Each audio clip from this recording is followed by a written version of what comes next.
प्रतिबंधात्मक आदेश लागू करण्यात आलेले आहेत। आतापर्यंत आपल्याकडे एकूण 3 गुन्हे सांगली शहर पोलीस स्टेशनला 2 आणि सांगली ग्रामीण पोलीसला 1 गर्दी केल्याबद्दलचे गुन्हे दाखल आहेत। माझं सर्वांना आव्हान आहे की आपण पुलावर जाणे, तिथून उड्या मारणे, नदीपात्रामध्ये पोहणे असा काही प्रकार करू नये, जीव जोखमीत घालू नये। प्रशासन पूर्ण तयारीनं आहे। आमचं या सर्व ठिकाणी लक्ष आहे, योग्य तो बंदोबस्तही लावण्यात आलेला आहे। त्याचबरोबर आपल्याकडं पूर परिस्थिती उद्भवल्यानंतर जे काही बचावाचं साहित्य आहे ते योग्य त्या प्रमाणामध्ये पण आहे। जसं उदाहरणार्थ बोट असतील, लाईफ सेव्हिंग जॅकेट असतील, रिंग्स असतील, रोप असतील, हे सर्व साहित्य आपल्याकडं आहे। त्याचबरोबर सेवाभावी संस्थांची पण त्या ठिकाणी आपल्याला मदत निश्चित उपलब्ध होणार आहे। काही रोड सध्या आपण वाहतुकीकरिता जिल्ह्यातील बंद केलेले आहेत, त्याची सुद्धा काल प्रेस नोट आपल्यापर्यंत पोहोचवलेली आहे। त्या ठिकाणच्या नागरिकांना पण ते आपण आवाहन केलेलं आहे की हे सर्व रस्त्यांवरून पाणी जात असल्या कारणाने वाहतुकीला रस्ते बंद असतील, आपण प्रशासनाला सहकार्य करा। पर्यायी मार्गही आपण त्या ठिकाणी दिलेले आहेत। पोलीस प्रशासनाकडे सध्या सर्व सुट्ट्या आम्ही रद्द केलेल्या आहेत। सर्वजण कर्तव्यावर 24 तास अलर्ट आहेत। आपलं जे महानगरपालिकेचं वॉर रूम आणि त्याचबरोबर आपत्ती व्यवस्थापनचं control room, police control room हे सर्व एकमेकांच्या कॉन्टॅक्टमध्ये आहेत। चांगला समन्वय आहे, कुठेही पॅनिक होण्याची गरज नाही आहे। पोलीस विभागाची जी डायल 112 ही सेवा आहे ती 24 तास कार्यरत आहे। कोणाला काही आवश्यकता असेल तर आपण 112 वर संपर्क करू शकता। त्याचबरोबर जर बाकी सर्व कम्युनिकेशन चॅनल हे जर फेल झाले तर त्या ठिकाणी आपण वायरलेस कम्युनिकेशन हे 24 तास चालू राहणार आहे, त्याबद्दल मी आपल्याला आश्वस्त करतो। त्यामुळे प्रशासनापर्यंत योग्य त्या सगळे इनपुट्स येत राहतील। आतापर्यंत कोणत्या प्रकारची मनुष्यहानी, जीवितहानी झालेली नाही आहे, त्यासाठी आपण खबरदारीचे सर्व उपाय घेतोय। माझं सर्वांना आव्हान आहे की सोशल मीडिया किंवा इतरही मीडियाच्या माध्यमातून कोणत्याही प्रकारच्या अफवा कृपया पसरू नये।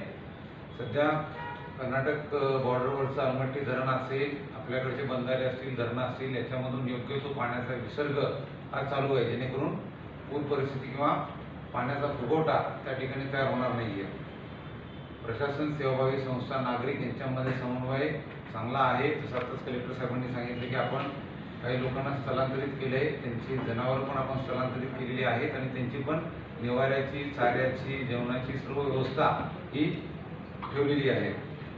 माझं फक्त आपल्या सर्वांना एकच आवाहन करायचं की जेव्हा आपण नागरिक म्हणून प्रशासन आपल्याला स्थलांतरित करतंय, आपण आपल्या घरातील सामानाची किंवा घरफोडी होईल अशी काही चिंता बाळगू नका।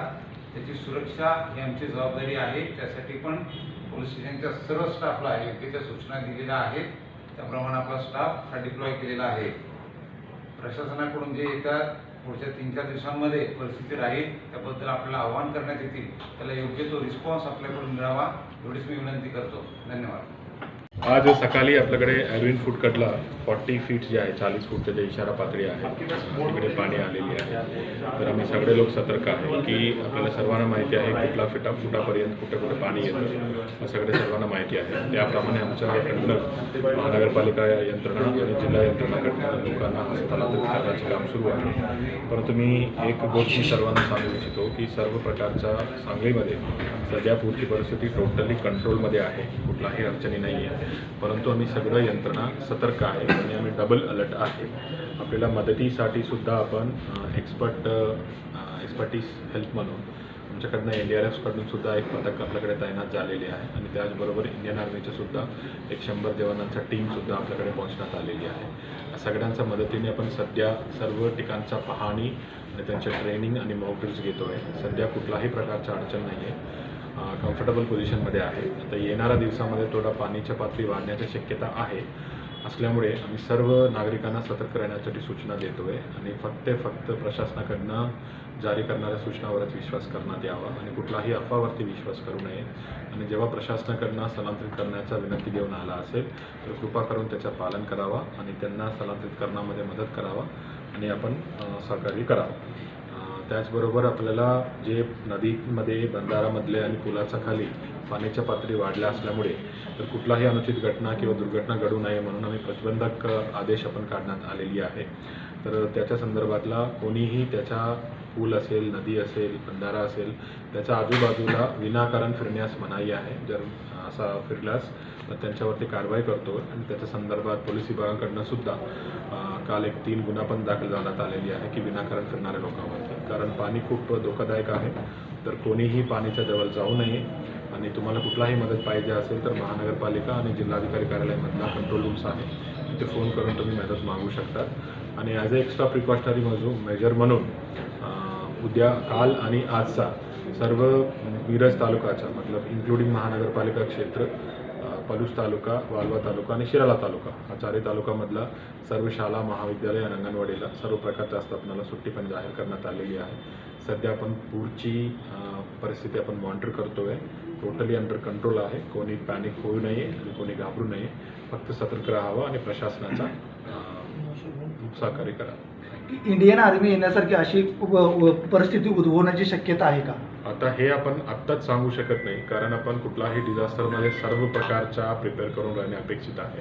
आता सध्या तुम्ही बघितलं गेलं तर आता मागच्या 24 तासामध्ये 33 जे होतो, 33च्या फूट आपल्याला 39.39 पर्यंत गेला होता काल रात्री. परंतु काल रात्रीपासून आतापर्यंत बघितलं तर 12 तासामध्ये फक्त अर्धा फूटची पातळी वाढलेली आहे. तो आता हे अनप्रेडिक्टेबल आहे. आम्ही कुठलाही डिझास्टरमध्ये डील करत असताना सर्व प्रकारच्या सुसज्ज असणं, ॲडव्हान्समध्ये प्रिपेअर होऊन राहणे अपेक्षित आहे. म्हणूनच आपण इंडियन आर्मीची हेल्प घेतलेली आहे. सो देअरफॉर आम्ही कुठलाही परिस्थितीला कितीही प्रपोर्शनमध्ये डिझास्टर आले तर आम्ही आता हँडल करायला पूर्ण तैनात आहे. आणि त्याच्यासाठी नागरिकांकडनं, लोकप्रतिनिधीकडनं, स्वयंसेवी सेवा संस्थाकडनं, प्रत्येक घटकाकडनं आपल्याकडे सहकार्य मिळतो आहे.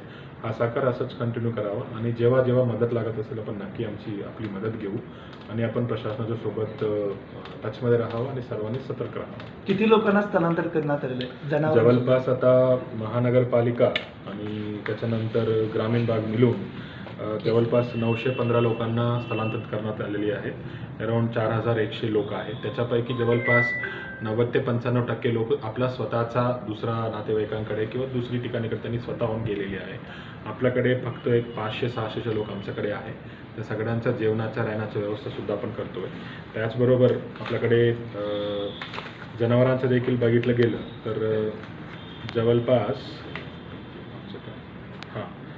जनावरांच्या अराऊंड ते पण 3200 जवळपास आपलं जनावर आहे. त्याच्यामध्ये देखील 90 ते 95% त्यांनी स्वतःच्या दुसऱ्यांकडे घेऊन गेलेली आहे. सो आम्ही सर्व ग्रामीण भाग असतील की शहरी भागातलं असतील सर्व यंत्रणा आपलं अलर्ट आहे, वॉचवरती आहे. सगळ्यांकडे आम्ही फिरतो आहे आणि लोकांनासुद्धा भेटतो आहे आणि सगळ्या लोकांना जेव्हा खाली करायच्या वेळ आली तर आपण त्यांचा अगोदरच 1 फूट अगोदरच आपण त्यांच्याकडनं ॲडव्हान्समध्ये खाली करून घेतो आहे. आणि सर्वांना मला एवढंच विनंती करायचं आहे, सर्वांनी अलर्ट राहावं आणि तुम्हाला घाबरायचा गरज नाही आहे, पॅनिक व्हायची गरज नाही. We are there for you and आम्ही सगळे रोज तैनात आहे. आजच्या वेळेला आलमट्टी धरणामध्ये 513 मीटर ही उंची पाहिजे होती, परंतु 516.34 इतकी मीटर उंची ठेवलेली आहे. त्यामुळे ती पाण्याची फूग निर्माण झाली असं देखील आता कृष्णा महापूर समितीने आरोप केलेला आहे. नाही, जोपर्यंत मला माहिती आहे की आपल्याकडे हा आंतरराज्य आणि जिल्ह्याच्या संदर्भातला एक समन्वय करून एक सीमा ठेवलेली आहे. त्या सीमामध्येच आहे असं मला वाटतं. परंतु बाकीचे डिटेल्स आहे, मला थोडा डिटेल बघावं लागेल. परंतु एक तरी गोष्टी नक्की आहे की दोन्हीकडनं आपल्याकडे संयंत्रणामध्ये आहे. तुम्ही आलमट्टी बघितलं गेलं तर इन्फ्लोपेक्षा आउटफ्लो जास्त आहे. ओके, सो देअरफोर सध्या तरी मला तसं वाटत नाही. परंतु आम्ही सर्व लोक टचमध्ये आहे, सर्व कोऑर्डिनेशनमध्ये काम चालू आहे. Okay, thank you. आतापर्यंत आपण सगळ्यांना माहितीच आहे की इरविन ब्रिजला 40ची पातळी आपण पार केलो आहे आणि कृष्णा घाटला 51.1 जी सध्याची पातळी चालू आहे. आपण सगळ्यांना माहितीच आहे की धोका पातळी इरविनला 45 आणि कृष्णा घाटला 57 आहे.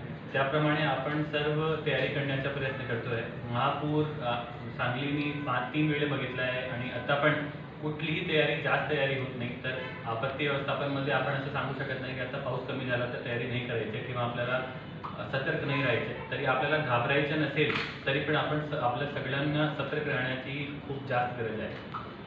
महानगरपालिकेच्या वतीने आतापर्यंत 315 कुटुंबाचं स्थलांतरण करण्यात आलेलं आहे आणि त्यापैकी 1432 लोकांचं स्थलांतरण झालेलं आहे.